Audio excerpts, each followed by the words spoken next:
এই শোনো না গো, আমাদের পুতুল ডায়েরি চ্যানেলটি সাবস্ক্রাইব করে পাশে থাকা বেল আইকনটি বাজিয়ে দিও প্লিজ। আর গল্পটি ভালো লাগলে অবশ্যই লাইক কমেন্ট করে শেয়ার করে দিও। ধন্যবাদ।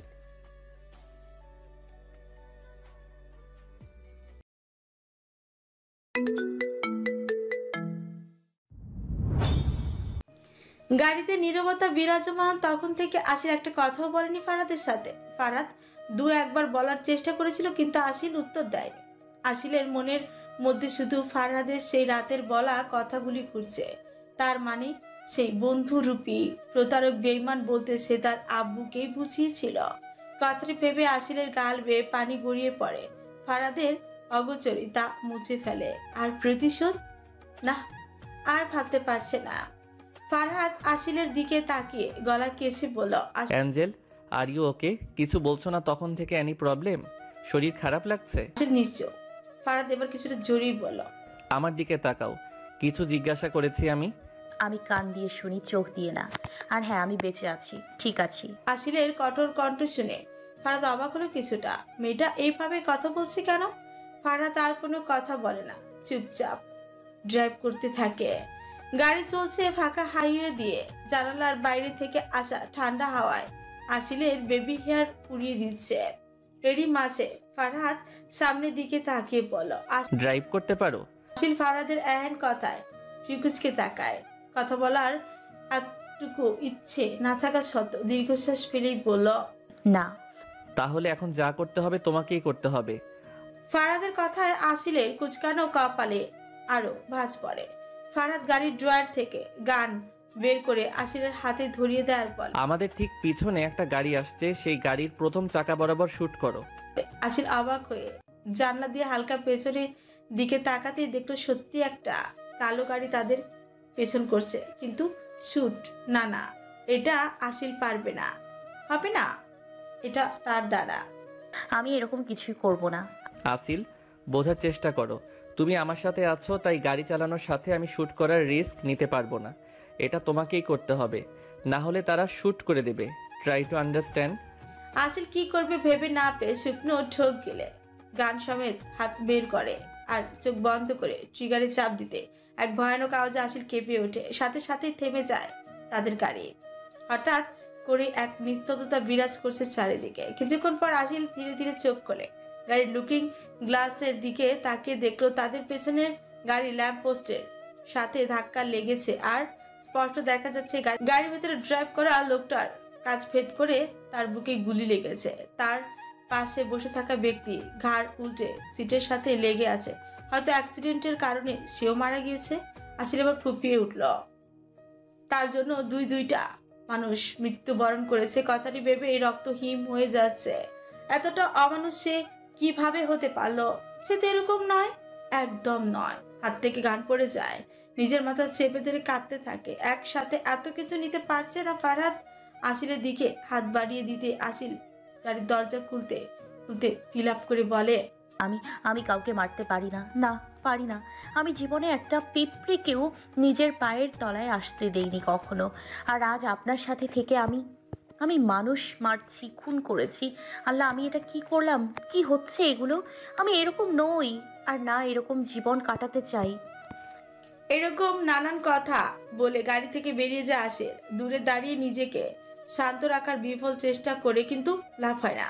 তার জীবনটা মরীচিকা রূপ নিয়েছে। মুখে হাত দিয়ে চাপা দিয়ে গভীর নিঃশ্বাস নিচ্ছে। দম বন্ধ হয়ে যাচ্ছে তার।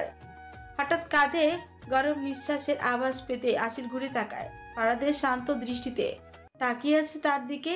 চোখে রয়েছে হাজারো ভাষা। হয়তো কিছু বলতে চাইছে, কিন্তু তা বলতে পারছে না। আসিল অশ্রু সিক্ত নয়নে আর কঠিন কাপা গলায় বলে, এটা আপনি কি করতে চাইছেন আমার সাথে? কি চাইছেন আমার কাছ থেকে আপনি? এর থেকে ভালো ছিল যেদিন আমাদের প্রথম দেখা হয়েছিল সেদিন রাতে ওই ব্যক্তিটির দিকে শুট না করে আমায় শুট করে মেরে দিতেন। আপনি নিজেকে তো কখনোই পাল্টে ফেলতে পারবেন না, তাই আপনি আমায় খারাপ বানানোর সাথে আমার আত্মা, আমার ব্যক্তিত্বকে বদলে ফেলতে চাইছেন। এটা ভালো রাস্তা তৈরি করেছেন আপনি আমার সাথে প্রতিশোধ নেয়ার, আমায় শেষ করে দেয়ার। হ্যাঁ, প্রতিশোধ। এই সব কিছুই প্রতিশোধ। ফারহাদের চোখে ফুটে ওঠে অসহায়ত্ব। গলা ভারী হয়ে আসছে, চোয়াল শক্ত, কিন্তু চেহারায় রয়েছে হাজারো আবেগ। চিনচিনে ব্যথা অনুভব করতে পারছে সে নিজের বুকের বাঁ পাশে। তাহলে আশিক সব জেনে গেছে? তার ভয় কি সত্যি রূপ নেবে? চলে যাবে তাকে ছেড়ে তার অ্যাঞ্জেল? ফারহাদ কাপা ছোটে বলে, আসিল, আমার কথা। আসিল ফারাদের কথা ভ্রুক্ষেপ না করে ফারাদের দিকে এগিয়ে এসে নিজের তর্জনী আঙ্গুল ফারাদের বুকের বাঁ পাশে পরপর আঘাত করে বলে, এখানে কোনো অনুভূতি নেই ফরহাদ, না আছে মায়া আর না ভালোবাসা। যা আছে তা শুধু হিংস্রতা আর প্রতিশোধের নেশা, যেটা কার্যকর হয়ে গেছে অনেক আগেই। জীবন্ত লাশ বানিয়ে ফেলেছেন আমায়। একটা মাফিয়ার কাছ থেকে এর থেকে বেশি কী বা আশা করা যায়? আপনি বলেছিলেন না যে আমায় প্রথম দেখার থেকে আপনি হৃদয় হারা হয়েছেন? আসল কথা তো আপনার হৃদয় বলতে কিছুই নেই। আপনি কোনো দিন আমায় আপন মনেই করেননি। না হলে নিজের মা বাবার কথা এইভাবে লুকিয়ে রাখতেন না আমার কাছ থেকে। আমায় জোর করে বিয়ে করলেন, কষ্ট দিলেন, দুর্ব্যবহার করলেন, আমার ভাইকে মেরে ফেলার হুমকি সব মানলাম। কিন্তু আমার আব্বুকে প্রতারক বেঈমান বলা আমি মানতে নারাজ। আপনি কি মনে করেন জানেন শুধু আপনার মা আব্বুর সাথেই অন্যায় হয়েছে? কিন্তু আপনি ভুল ফরহাদ, ইউ আর রং। প্রতিশোধের নেশায় বুঁদ হয়ে আপনি ভুল করেছেন। যে ভুলের মাসুল গুনতে হবে আপনাকে। প্রতারক তো আপনি, প্রতারণা তো আপনি করেছেন আমার সাথে। ফরহাদ, আমি বলেছিলাম না মেয়েটা যখন সব জানতে পারবে তার ভীষণ কষ্ট হবে? সত্যি ভীষণ কষ্ট হচ্ছে ফরহাদ। আমি মরছি ভেতর থেকে। জীবনের এই খেলায় আমি মরীচিকা মাত্র। এটা কেমন জীবন আপনি বেছে নিয়েছেন ফরহাদ? এটা কেমন জীবন কাটাচ্ছেন? সাধারণ মানুষ এরকম জীবন কাটায় না। এটা কেমন ব্যক্তিত্ব? যে কেউ আপনাকে ছুঁয়ে দেয় সে চলে যায়। যে কেউ আপনাকে ছুঁয়ে দেয় সে চলে যায়। নিজের গভীর চোখ দিয়ে সামনে মানুষকে এমনভাবে দেখেন যেন তার মধ্যে আত্মা নেই, সে নিথর। একটা কথা কি জানেন ফরহাদ, আপনি যাকেই নিজের বিষাক্ত জীবনে টেনে আনেন তাকে আপনি মেরে ফেলেন। যেমন এখন আমি মরছি। প্রতিশোধ নামক শব্দ দিয়ে এই সম্পর্ক আপনি শুরু করেছেন, যার শেষ আমি করব। না চাইতো আজ ফারাদের কষ্ট হচ্ছে। চোখের কোণে নোনা জল জমাট বেঁধেছে। অসহায় ভাবে তাকিয়ে আছে আসিলের দিকে। মেয়েটার প্রত্যেকটা কথা সত্য, যা সোজা গিয়ে গেঁথেছে ফারাদের বুকে।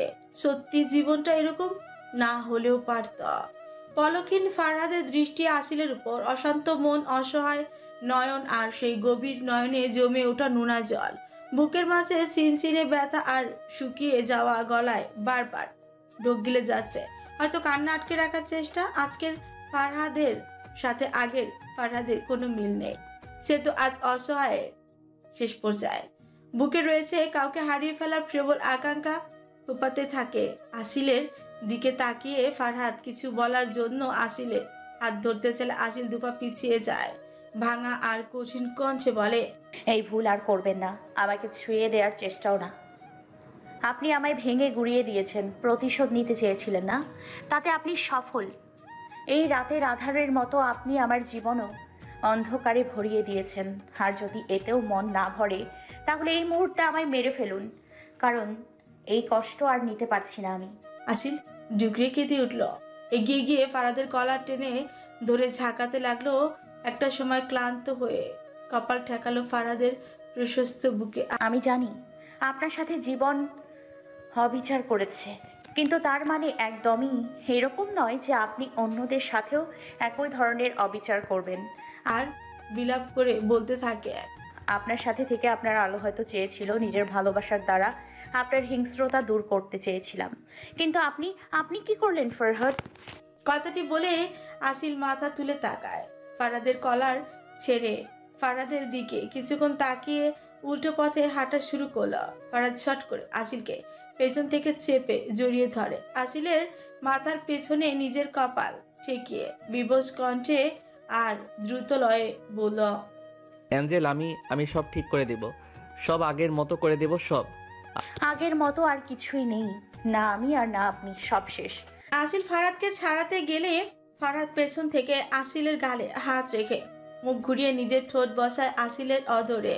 কিছুক্ষণ তারা দুজনে স্থির থাকলো। আসিলের হুঁশ ফিরতে ফারাদকে ধাক্কা দিয়ে দূরে সরিয়ে দেয়। অনেকটা পিছিয়ে গিয়ে আঙুল তুলে বলে, খবরদার আর এক পাও এগোবেন না। যে সম্পর্কের কোনো ভিত্তি নেই তার সমস্ত ছোঁয়া বিষাদ বরণ। সেই সম্পর্ক থাকার থেকে না থাকাই ভালো। চোখ মুছে আসিল সর্বোচ্চ গতিতে হাঁটা শুরু করে। ফারাদ হতভম্ব হয়ে দাঁড়িয়ে রইল। আর যখন বুঝতে পারলো আসিল অনেকখানি এগিয়ে গিয়েছে, ঠিক তখনই আসিল দাঁড়াও। বলে পিছে দৌড়ায়, কিন্তু আসিল ততক্ষণে বড় বড় পা ফেলে এগিয়ে গিয়েছে অনেকটা। তাই ফারাদ গাড়িতে উঠে ড্রাইভ করে আসিলের পেছনে যায় আর জোর আওয়াজে বলতে থাকে, আসিল আমার কথা শোনো, দাঁড়াও প্লিজ। কিন্তু আসিল না শোনার মতো করে এগিয়ে যাচ্ছে। তার উদাসীন মন আজ সব কিছুর থেকে দূরে যেতে চাইছে। কান্নাগুলি দলা পাকিয়ে গলা আটকা পড়েছে। চোখ থেকে গড়িয়ে পড়া পানি বারবার মুছে ফেলে এগিয়ে যাচ্ছে দিশেহারা হয়ে। পেছন থেকে ফারাদের এবার করুণ ডাক তার কানে কাটার মতো বিঁধছে। থাকবে না সে আর ওই ফারাদ নামক মানুষটির সাথে। তার বিষাক্ত জীবন থেকে নিজের অস্তিত্ব সরিয়ে নেমেছে।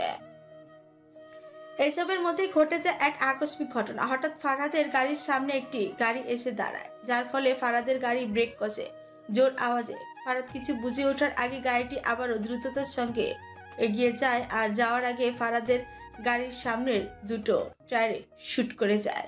সাথে সাথে ফারাদ সচেতন হয়। কপাল কুঁচকে সামনের দিকে তাকাতে তার বুক থপ করে ওঠে, কারণ সামনে আসিল নেই। ফারাদ চট জলদি গাড়ি থেকে বের হয়। এদিক সেদিক তাকে আসিলকে খোঁজার চেষ্টা করলো, কোথাও দেখতে পায় না। তৎপর সামনের দ্রুত গতিতে এগিয়ে যাওয়ার গাড়ির দিকে তাকাতে সব বুঝ সীমানায় এলো আর চিৎকার করে আসিল বলেই ডেকে উঠলো আর দৌড় লাগালো গাড়ির পেছনে। কিন্তু আজ ফারহাদ সব দিক থেকে অসহায়। প্রকৃতি যেন আজ ফারহাদের সহায় নেই। বিধাতা যেন আজ তার কঠিন পরীক্ষায় শুরু করে দিয়েছে। ফারহাদের চোখের নিমিষেই গাড়িটি হাওয়ার বেগে ছুটে মিলিয়ে গেল, আর ফারহাদ দৌড়াতে দৌড়াতে হাঁটু মুড়ে ফট করে রাস্তায় বসে পড়ল। বুকের চিনচিনে ব্যথা তীব্রভাবে অনুভব হচ্ছে। সত্যি জীবনের প্রতিটি পদক্ষেপ আমরা নির্ধারিত করতে পারি না। জীবন আমাদের ইচ্ছাধীন নয়। তাহলে কি সব শেষ, নাকি শেষ থেকে শুরু? রাত প্রায় 10টা 10। রেজওয়ান পাগলের মতো ছুটে বেড়াচ্ছে। 2 ঘন্টা ধরে সে ফারিয়াকে খুঁজে চলেছে, কিন্তু মেয়েটার হদিস কোথাও মিলছে না। টিউশন ক্লাস শেষ হওয়ার পর ফারিয়া নিজে তাকে কল করে বলেছে তাকে নিয়ে আসতে, কিন্তু রেজওয়ান এসে দেখে ফারিয়া নেই। রেজওয়ান এসে দেখে প্রথমে ফারিয়ার দুষ্টুমি বুঝে তাকে দিক সেদিক খুঁজলো। তার ফোন সুইচ অফ বলে, কিন্তু সময়ের সাথে সাথে টেনশনে মাথা ফেটে যাচ্ছে রেজওয়ানের। কুচিন্তা ভাবনায় বুক ধক করে উঠছে ক্ষণে ক্ষণে। ফারিয়ার ছবি দেখিয়ে মানুষজনদের জিজ্ঞেস করেও লাভ হয় না, তাই রেজওয়ান সোজা ফোন করে ফারহাদকে। 3-4 বার রিং হতে ফারহাদ ফোন রিসিভ করে রেজওয়ান কাপা কঞ্চে বলে, ভাই ভাই ফারিয়াকে কোথাও খুঁজে পাচ্ছি না। এতটুকু শুনতেই ফারহাদ ছট করে উঠে দাঁড়ায়। কপালে হাত রেখে নিজেকে শান্ত রাখার চেষ্টা চালায়। মনে হচ্ছে তার কলিজায় কেউ ছুরি চালাচ্ছে। চোখ বন্ধ করে ঘন নিঃশ্বাস ছেড়ে বলে, আমি লোকেশন সেন্ড করছি, যেখানে থাকিস দ্রুত এখানে আয়। ফোনের বিপরীত দিক থেকে ভেসে আসা কণ্ঠে আয়নের টনক নড়ল। পেছন থেকে আয়সার জড়িয়ে ধরা কোমরের শক্ত বাঁধন হালকা হয়ে ছেড়ে যায়, আর আয়ান আয়সাকে ছেড়ে দুপা পিছিয়ে ফোনের ওই পাশে ব্যক্তির সাথে কথা সম্পূর্ণ করে আয়সার দিকে তাকিয়ে বলল, আমার যেতে হবে, আসো। এখন এই রাতে সবকিছু ঠিক আছে তো? আয়ান ড্রয়ার থেকে গান বের করে কোমরের পেছনে গুছে আয়সার দিকে তাকিয়ে এগিয়ে এসে তার 2 গালে হাত রেখে বলল, আয়শা, প্রায় 11 বছর আমি যে সময়ের জন্য অপেক্ষা করেছি, সেই সময় আজ এসেছে। শুধু আমার জন্য দোয়া করো। আমি অপেক্ষা করব। আয়নের হাতের উপর হাত রেখে বলল আয়সা। আয়ন মুচকি হেসে মাথা নিচু করে আয়সার ঠোঁটে শক্ত একটা চুমুকে রুম থেকে বেরিয়ে গেল। আর আয়সা দাঁড়িয়ে রইল আর চেয়ে রইল আয়নের যাওয়ার দিকে। ওই মানুষটার মধ্যে তার অস্তিত্ব আছে। আবছা হলদেটে আলো অন্ধকার মিশ্রিত এক রুমের মধ্যে আসিল চোখ খুলতে নিজেকে আবিষ্কার করে এক সোফায়। ভারী মাথা আর মিটি মিটি চোখে এদিক সেদিক তাকালে পাশে হাতে দড়ি বাঁধা আর মুখে টেপ লাগানো অবস্থায় ফারিয়াকে দেখে চমকে উঠল। আসিল দ্রুত উঠে ফারিয়ার গালে হাত দিয়ে হালকা বাড়ি মারতে ফারিয়া চোখ খোলে। আসিলকে দেখা মাত্রই চোখ বড় বড় করে আওয়াজ করে। আসিল ফারিয়ার হাতের বাঁধন আর মুখের টেপ খুলে দিতে ফারিয়া জড়িয়ে ধরল আসিলকে। ভাবি, ভাবি আমরা এখানে কেন? তোমাকেও কি আমার মতো এখানে? আসিল ফারিয়াকে আর বলতে না দিয়ে ফারিয়ার চোখের পানি মুছিয়ে দিয়ে বলল, শান্ত হও ফারিয়া, আর ভেঙে পড়লে চলবে না। আমাদের এখান থেকে বের হওয়ার রাস্তা খুঁজতে হবে, ঠিক আছে? ফারিয়া দ্রুত মাথা ঝাঁকায়। আসিল ফারিয়ার হাত ধরে রুমের দরজা খোঁজার চেষ্টা করতে থাকে, কিন্তু ইতিমধ্যেই জোর আওয়াজে রুমের দরজা খুলে গেল আর একজন কালো স্যুট প্যান্ট পরিহিত লোক তাদের দিকে তাকিয়ে বলল, কাম উইথ মি। আসিল কঠিন কঞ্চে বলল, কি চাই আপনাদের? কেন নিয়ে এসেছেন আমাদের এখানে? দেখুন, ভালোই ভালোই আমাদের এখান থেকে যেতে দিন, না হলে এখানে যা হবে তার দায় আমরা নই। ওইটুকু মেয়ের এত কঠিন কথা শুনে লোকটি মুচকি হাসিল। আসলে সৃষ্টিকর্তা একে অপরের জন্য তাকেই রাখে যার কিছু জিনিস আপনার সাথে মিল থাকবে। লোকটা আসিলের দিকে তাকিয়েই বলল, তোমার সাহসিকতার প্রশংসা করি। বলে চলে গেল। আর আসিলের চোয়াল শক্ত করে জোরে নিঃশ্বাস ফেলে রুম থেকে বেরিয়ে এলো। রুম থেকে বেরিয়ে দেখলো এক বিশাল আকারের হল রুম, আর সেখানে দাঁড়িয়ে আছে প্রায় 6টা গার্ড। তাদের থেকে অনেকটা দূরে এক লোক দাঁড়িয়ে আছে, পেছন দিকে মুখ করে, বেশ লম্বা আর সুঠাম শরীর। পেছন থেকে আসিল বুঝলো না লোকটা কে। আসিল ফ্রিকুচকে জোর আওয়াজেই বলল, আমাদের এখানে নিয়ে আসার কারণ কি? আসিলের আওয়াজ পেয়েই সেই লোকটি পেছনে ঘুরে তাকালো। লোকটাতে দেখা মাত্রই আসিলের মুখ চোখ বড় বড় করে ফ্রিকুচকে ফেল সে। এই মানুষটার সম্পর্কে আজই সে তার ভাইয়ের মুখে শুনেছে, কিন্তু এইভাবে দেখা হবে সেটা কল্পনার বাইরে। ফটোতে ইয়াং দেখলেও বয়সের সাথে ফেসের পার্থক্য নেই বললেই চলে। লোকটির খয়েরি চোখ জোড়া আসিলের দিকে। সে এগিয়ে এসে আসিলের দিকে তাকিয়েই বলল, আসিল ফারুক, অনেক বড় হয়ে গিয়েছো, আমায় চেনো নিশ্চয়ই। প্রতারকদের ভোলা যায়? জাফর ইকবাল। জাফর জোর আওয়াজে হেসে উঠল, এমন ভাবে হাসছে যেন আসিল কোনো জোকস বলেছে। ফারিয়া নীরব দর্শক বিভাগে নাম লিখিয়েছে, চুপচাপ দাঁড়িয়ে আছে। সে তো কিছুই বুঝতে পারছে না, শুধু কাপাক কঞ্চে বলল, আমাদের যেতে দিন। কথাটি বলার সাথে সাথে নিচ থেকে ফায়ারিং এর কটু আওয়াজ কানে আসলো সবার। আসিল আর ফারিয়া ভয় কেঁপে উঠলো, একে অপরকে জড়িয়ে ধরে চোখ বন্ধ করে এক কোণে দাঁড়িয়ে রইল তারা। আসিলের বুক ধুকপুক করছে, জোরে জোরে নিঃশ্বাস টানছে সে। এরই মধ্যে হল রুমে বিশাল আকারে দরজা খুলে 2 হাতে 2টো গান নিয়ে প্রবেশ করলো ফরহাদ। 2টো গান দিয়ে হল রুমের থাকা প্রতিটা গার্ড শুট করে মাটিতে ফেলল। তার পেছন পেছন রেজওয়ান আর আয়ানও প্রবেশ করল। দুজনেই ছুটে গিয়ে আসিল আর ফারিয়াকেই জড়িয়ে ধরল। ফারিয়া ভয়ে থরথর করে কাঁপছে, রেজওয়ানকে জড়িয়ে ধরে আছে শক্ত করে। আর আসিল গুটি সুটি হয়ে আয়নের বুকে মাথা রেখে তাকিয়ে আছে ফারহাদের দিকে। ফারহাদ একটা গান ফেলে গিয়ে ছুটে গিয়ে জাফরের গলা চেপে ধরে দেওয়ালের সঙ্গে চেপে ধরল। তার চোখ থেকে যেন আগুন বেরোচ্ছে, অগ্নিদৃষ্টি। তার রাগে কপালের রগ ফুলে উঠেছে, শরীর কাঁপছে। সে পারলে এখানে একটা প্রলয় ঘটাবে, কিন্তু জাফরের মধ্যে কোনো পার্থক্য নেই। সে এক দৃষ্টিতে ফারহাদের দিকে তাকিয়ে আছে, যেন কত বছর সে এই চেহারা দেখার অপেক্ষায় ছিল। আজ 2 গভীর নেত্র একে অপরকে দেখতে ব্যস্ত। কারোর চোখে রাগ, ক্ষোভ, প্রতিশোধ, হিংস্রতা প্রকাশ পাচ্ছে, তো কারোর চোখে অপেক্ষার অবসান। ফারহাদ জাফরের গলার চাপ বাড়িয়ে চিৎকার করে বলল, সাহস কি করে হয় আমার অ্যাঞ্জেলকে এইভাবে তুলে আনার, আমার বোনের গায়ে হাত দেওয়ার? মনে হচ্ছে এখানেই মেরে পিস করি তোকে। এতদিনের পুষে রাখা প্রতিশোধের আগুন দ্বারা তোর শরীর জ্বালিয়ে পুড়িয়ে শেষ করে দেই। এবার আসিলের দিকে গান পয়েন্ট দ্বারা ইশারা করে বলল, ওই মেয়ের মধ্যে আমার অস্তিত্ব আছে, আর তুই আমার অস্তিত্বের উপর হাত বাড়াতে আসিস। বলেই ফারহাদ জাফরের গলা ছেড়ে গানের নল জাফরের কপালে রাখলে জাফর নিজের গলায় হাত রেখে কেসে উঠল আর বলল, কুল ডাউন ইয়ং ম্যান, আমাকে মারার এত তাড়া কিসের? আমাকে মরতে হবে আমি জানি, কিন্তু তার আগে সব সত্যি জানিয়ে চার্লি ওনাকে নিয়ে আসো। 2 কানে হাত দিয়ে সোফার পেছনে লুকিয়ে থাকা চার্লি বেরিয়ে এলো আর ছুট লাগালো। কিছুক্ষণ পর চার্লির সাথে সাথে এগিয়ে এলো ফারহাদের নানু। নানুকে দেখা মাত্র ফারিয়া আর আসিল ছুটে তাকে জড়িয়ে ধরে বলল, নানু, তুমিও এখানে? ওরা তোমায় কিছু করেনি তো? তুমি ঠিক আছো তো নানু? নানু মাথা নাড়িয়ে হ্যাঁ বোঝায়। জাফর এবার ওয়ান সাইডের সোফায় ধপ করে বসে পড়ে, নানুর দিকে তাকিয়ে বাঁকা হাসি দিয়ে বলল, কি শরীফা জামান, সত্যিটা আর কতদিন লুকিয়ে রাখবেন? তো বলুন, সত্যিটা কে শুরু করবে, আপনি নাকি আমি? জাফরের কথা নানু কেঁপে উঠে। কি বলবে বুঝতে পারছে না তিনি। ফারাতের দিকে তাকাতেই দেখলো সেও লাল চোখ আর জিজ্ঞাসু দৃষ্টিতে তার দিকে তাকিয়ে আছে। ওই রুমে থাকা প্রতিটি মানুষের দৃষ্টি এখন নানুর দিকে। নিজেকে ঠিক রাখতে না পেরে ধপ করে সোফায় বসে পড়ে ফারহা দ্রুত গতিতে। নানুর কাছে এসে বলে, ডিয়ার, উনি কোন সত্যির কথা বলছে? নানু অসুস্থ দৃষ্টিতে তাকিয়ে রইল ফারহাদের দিকে। নানুকে চুপ থাকতে দেখে ফারহাদ চিৎকার করে বলল, নানু, আমি কিছু জিজ্ঞাসা করেছি। কিসের সত্য লুকিয়ে রেখেছো আমার থেকে?